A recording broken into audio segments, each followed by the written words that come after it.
Alright, so as much as I want to move on and finish off the skinning on the sides of this thing and put the windows in it, I actually removed some of that stuff, stepping back a little bit, the toolbox and the lower panel, because before I move any further on that, I actually need to finish up the floorboards. I have the front section of floorboards, but from the seat back, it's open. You can see the drive shaft, hydraulic lines, things like that. Mainly make it a little more safe and also give a location to install a heater. Speaking of heaters, I got this little guy here. It's a little 2,000 watt diesel heater. It's one of the smallest one I could find. They work extremely well. We'll go into more detail about these little heaters later in the video. But right now we're going to take some cardboard scraps and start cutting it and modifying it using some simple templates and cut some aluminum. So let's get going with that.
Alright, check out that fix, super nice.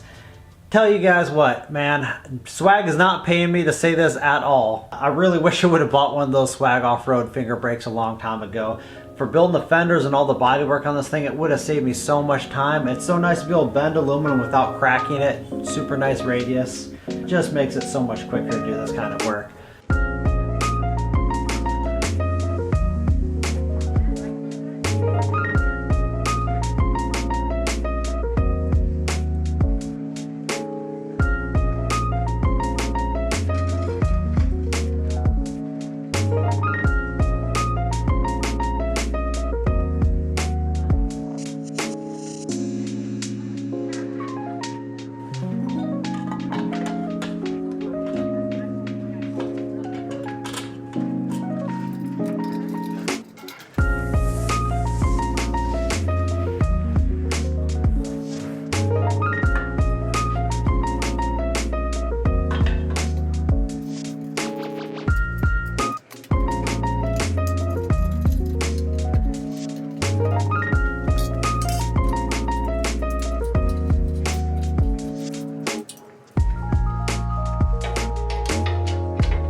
Alright, so I got all the floorboards all made up for this thing. I'm about ready to install that diesel heater, but before I do that, I gotta address a firewall issue. Mainly, I just want to put something here for sound deadening. The chains and everything, you would have to really work hard to get your feet or fingers into them, but it'll be beneficial to have a guard pretty much over this, covering all this. But basically soundproofing, as I start enclosing this thing, the hood and the roof and everything like that, gets more echoey in here. The sound can't just dissipate. I actually ordered some sound deadening like Dynamat style material online, and so I'm going to start lining the panels with that to kind of deaden it. As you guys saw, I put underneath all the points where these floorboards kind of met up with closed cell foam just to kind of soften it so it doesn't vibrate. So I'm not sure exactly how I'm going to go about this, how many pieces it's going to be, but I'll start measuring and cutting some parts, try to put in a little bit of a firewall. I'm going to put a link to a video right up overhead here to salvage metal. Behind these doors right here is just a portion of the metal I've salvaged from this fabrication shop. Here's some 3/8, some heavy duty angle iron, bunch of different stuff, some really cool bent pieces they've already bent on their brake. Actually, the reason I'm in here is because I needed some of this. I salvaged just recently. It's really thin gauge, just some U-channel that they bent. There's so much good stuff, so check out that video link if you're getting into welding and you're looking for scrap metal to practice on. There's some helpful tips where to get cheap to free metal in that video. Alright, let's get back to working on that firewall.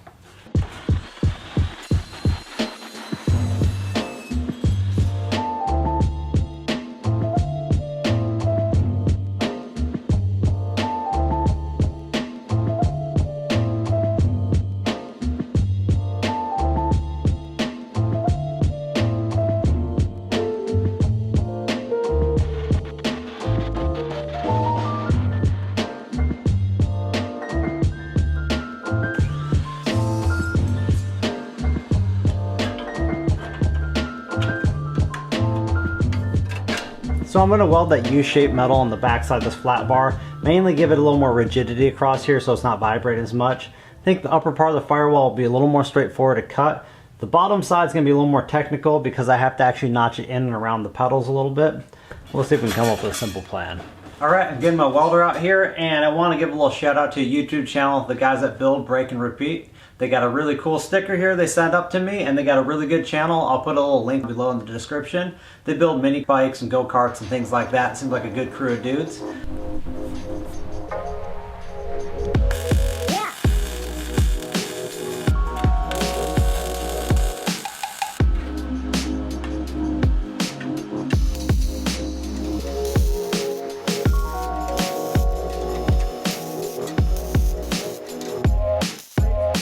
We're going to actually start laying these things out here and start tracing around some of these components and transfer this onto aluminum.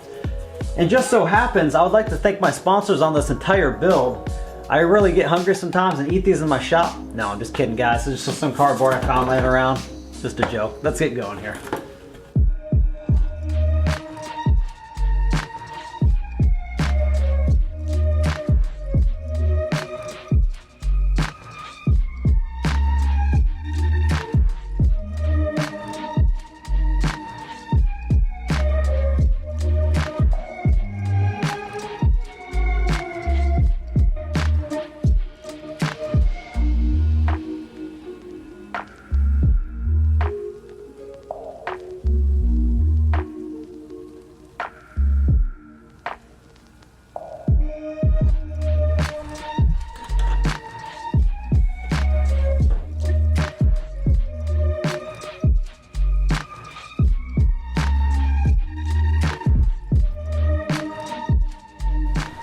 Alright, got a little kick going this way, another one going that way. So it fits on here quite nicely. Then we're just going to go through, drill some holes, riv nut this thing to the little dash up here. And I'll figure out some other aluminum to encapsulate this. I might even put a little vent up here that blows a little of the heat off of the engine because it's just cool in the cylinder and it actually warms the cab a little bit already. Blow it up here so it can kind of defrost the window. Alright, let's get bolting this on.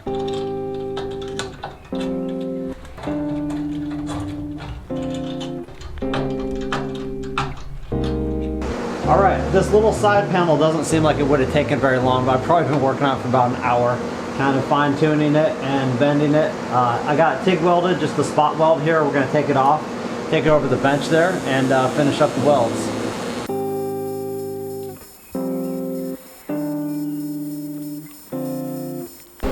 I'm working on this project here, welding up this part of this dash, and I'm really maxed out on space with this articulating truck here.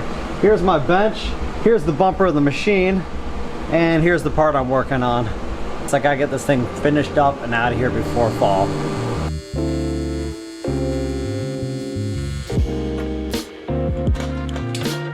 Not the most beautiful welds, a few globs here, but it should do. It's just a dashboard.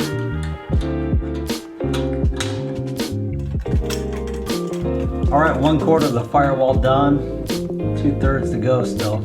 Well, it's getting late. I'm going to wrap this up and probably try to fit the rest of it in after work during the week.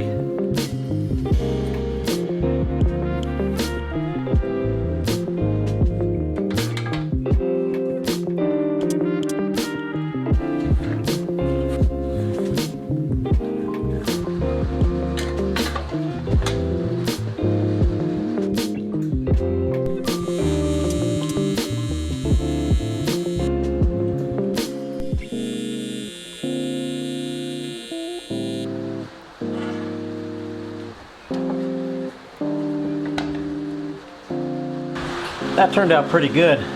I like it.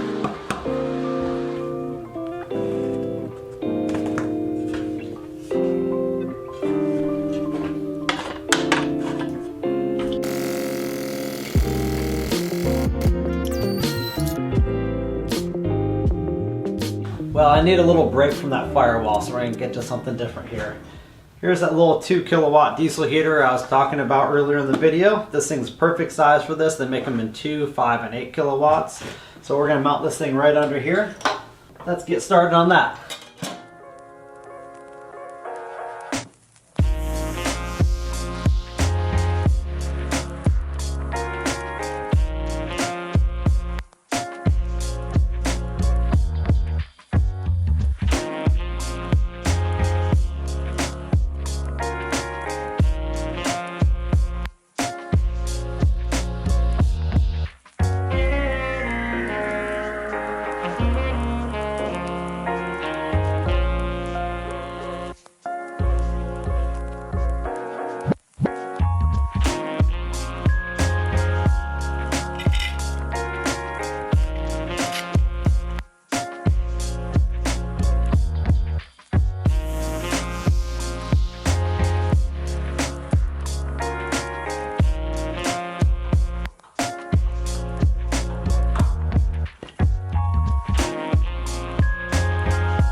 Nice, dude. 100,000 subscriber plaque. Did they only ship one of them? Yeah, they just shipped one of them. Yeah, maybe we'll order another one. Pretty cool though. Right on. So this is the fuel tank that came with that diesel heater. It's 10 liters, more than I need on this project, and just trying to find room to fit that in anywhere on here. So I ordered this little tank on Amazon. I think it was about 32 ounces. It's a little on the small side, but it was all I could find in this size range. I'm gonna actually mount it on the back side of the cab right here. If you're filling it up, I don't mind. I get enough heat off the engines that keep the cab comfortable, but on really cold nights, if I get this thing set up for plowing, it'd sure be nice to fill this up. And I'm thinking this heater on low will last maybe 2 evenings of plowing with this little tank. So we're gonna mount this, build up a little bracket, and mount it next.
Fill that thing up.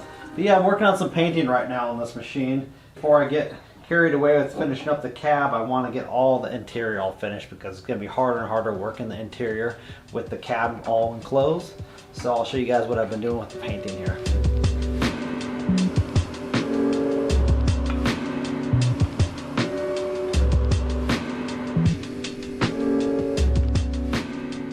So I got all the roll cage and the framework for the cab all painted out black.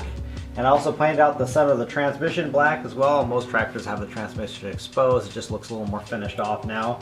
All the floorboards and dash are painted out gray, or will be soon. This is another piece of the dash I need to finish out painting. Install the steering wheel, and hopefully maybe the windshield next. Alright, got some more salvaged aluminum here. And we're going to be working on the upper side panel for the wall of the cab. So let's get bending.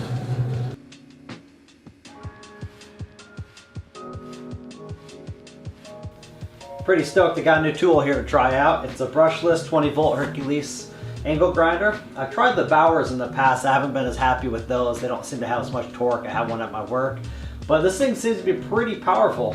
It's on par with that Makita I had. The only drawback to Makita, it lasted like probably 4 batteries went through it before the thing just wouldn't turn on anymore. I'm not sure. I gotta tear it apart and see what's going on. So hopefully this one lasts longer. All right, let's get cut.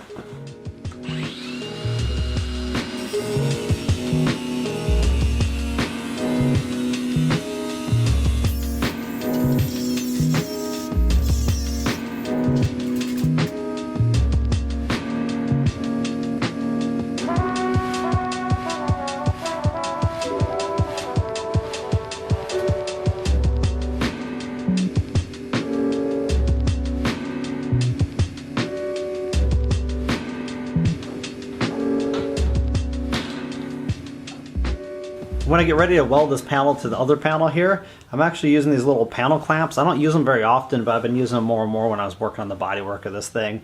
And here's what they look like. Really simple. I got them at Harbor Freight, super cheap. I'll put a little link below if I can find any on Amazon. Like I said, I never really used them much in the past, but as I work with panels more, it's really a pretty interesting way to clamp things. So I'll show you a little closer what they look like when they're on the panel. Alright, got the ProTig 205 fired up. I'm just running off 120 volts right now. I found that some welders seem to falter when you max them out on 120 volts. You usually run them on 220, but it works pretty good on 120 volts here. So we're welding some aluminum at, with the pulse setting on here at 120 amps. So let's get welding.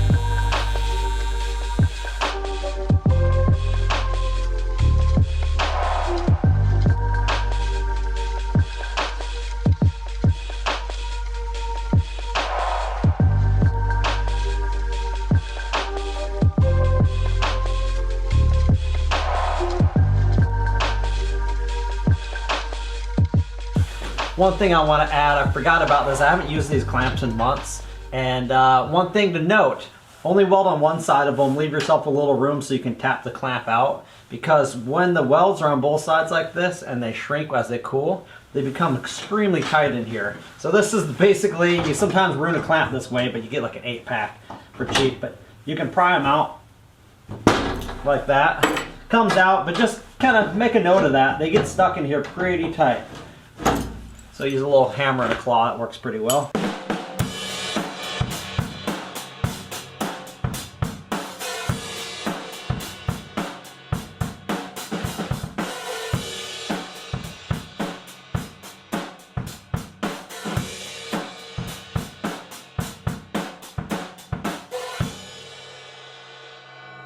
Alright, let's get back to the build.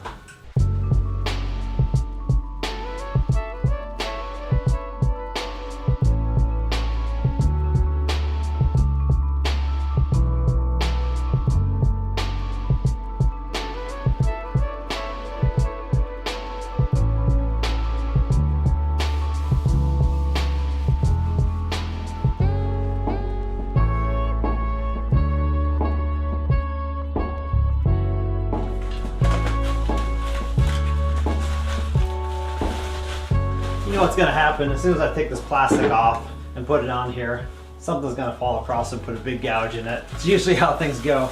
Anyways, I still have some foam I'm going to put around the edges here where it meets the metal frame. But right now we're just going to temporarily mount this to get a look at it.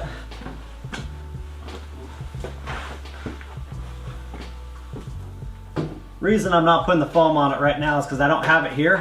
And it's probably an hour drive to town picking the stuff out before I get home again, so it's gonna have to wait. Looks pretty nice. Some of these things, these are the nicest it's ever gonna look from here. It's just gonna get kind of probably sun faded a little bit and scratched up, but I don't know, 60, 70 bucks for a new windshield if I have to. Maybe I'll find something more robust than Lexan down the road. I think it looks pretty good. Oh, you know what's gonna happen. Leave a nick probably. Alright, before I wrap this video up, I actually want to take this up to where I'm doing some terracing and fire up my excavator and move some dirt with this. So, come along guys.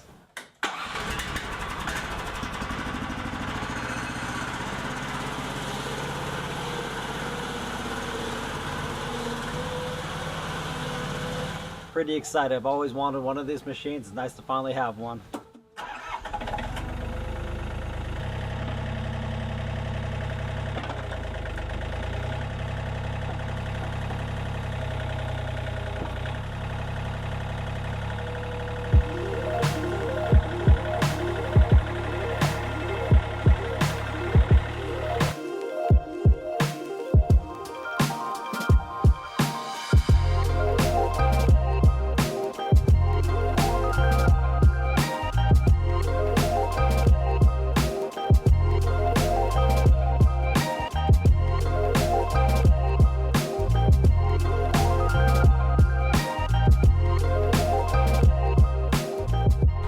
Alright, that little excavator is awesome. I've wanted one for years.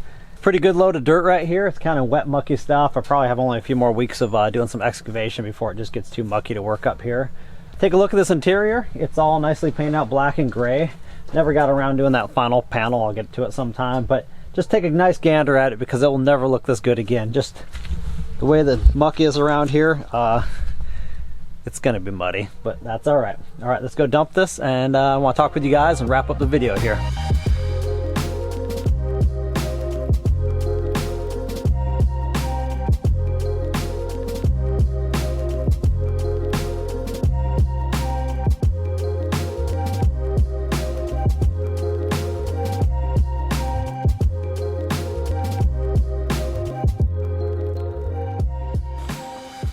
Alright you guys, hope you enjoyed the video.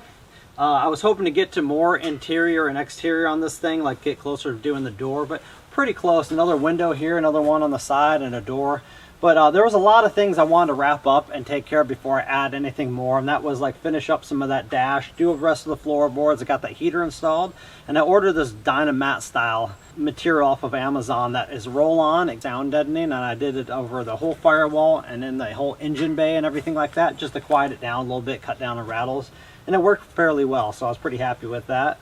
So in the next video, hopefully we can wrap up the cab and just kind of put this project to rest for a little while. I've been working on it since January, so we're going on 10 months, and I'm a bit exhausted on it. I just definitely want to get a fresh start. I was talking about that side-by-side, and I've been playing around with some other ideas, some other projects, but I'm actually working on excavating a spot out here so I can put a little simple pull structure to park the excavator and the articulated truck under, because I'm maxed out on space in my shop. I just don't have any more room, so before I can get to the side-by-side, or I have a 6-wheel drive project I've been thinking about as well, I can't really do any of that until I get this out of here. And I got to get a covered area because I don't want to put all this hard work out in the rain. We get so much rain out here in the Northwest, it's difficult. But anyways, I want to mention something to you guys. If you watch it to the very end here, I thank you. Out of my 100,000 subscribers, I got about 10,000 super loyal ones that will watch the video to the end. And I get a few new guys here and there, but I really appreciate it. Most of my articulated truck videos are about 20 to 25 minutes long. It's a shame when you look at stats on it though, because maybe 17% to 25% is actually viewed from people. So it's kind of tough. I put all this hard work into it and then see that some people are only watching 17% average on this video. It's kind of bummer. So I don't know, 20 to 25 minutes, I want to have a fair amount of stuff done in the video to show you guys, but if people are only watching 17% of it, that's kind of a disappointing thing. I know some of you guys watch to the very end because you guys will make comments about the end, and I really appreciate that, but YouTube as a platform is kind of odd. I've realized that if you don't hit grand slams on every video, they won't promote your channel very much, and I kind of am on a little downward slope on that right now. Basically, I did a 100,000 subscriber thank you video. Only about 10,000 people watched that, loyal guys. And then I did the electromagnetic video, that little hold down grinding station, like 6,000 or 8,000 people watched that. I mean, it's about fabrication. I thought people would like that, and I did a little welder review. Give or take if someone wants to see, you know, more cheaper or affordable style welders reviewed. But it's kind of a bummer because, like, if YouTube sees that your subscribers aren't watching your stuff, they promote and show your video off less to other people or your subscribers. It's kind of a bummer thing. Like, I can't hit grand slams on every video. I just want to share my projects with you guys and what I've got going. But it's a bummer when you put out kind of effort and people watch like less than 20% of it. So I know not all you guys do that. A lot of you guys stick around to the end. One other thing I want to mention is, you know, this is just a side gig. I just have the fun doing this stuff in my shop. It's been kind of overwhelming these days trying to keep up. I try to produce 2 videos a month every other Friday. If I can produce another one, I will. But I work a full-time job and got a family, and I'm trying to, you know, things like firewood, house maintenance, all that stuff. It's been difficult to get to all these projects and stuff. I want to keep making videos. I want to keep moving ahead. But I'm just kind of going to produce what I can. I try to, like I said, do 2 videos a month. So I hope if I keep producing videos, you guys watch them. That would be great. All right, sorry for the long ramble. I just want to kind of share with you guys what's been on my mind. Until next time, guys, take care. Goodbye.